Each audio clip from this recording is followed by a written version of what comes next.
Hello friends, welcome to Talk English lesson. Dear friends, let's start daily English conversation. If you want to speak such sentences in your daily life, like now I'm going to say it in Hindi. The example, like अपने काम से काम रखो. Mind your own business. Number 2, आपस में सुलह कर लो. Make peace with each other. Number 3, अपना ध्यान रखो. Take care of yourself.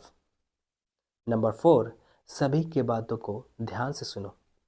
Listen everyone matters attentively. Number 5, किसी की बातों में ना उलझो. Never involve in the matter of others. Number 6, किसी से झगड़ा ना करो. Never fight with anyone. चुप चुप के मिलना सही बात नहीं है. Meeting silently is not a good thing. आपस में मिल के रहो. Be united. Dear friends, if you like my video, kindly subscribe to my channel and share it with your friends. Thanks for watching. Have a great day.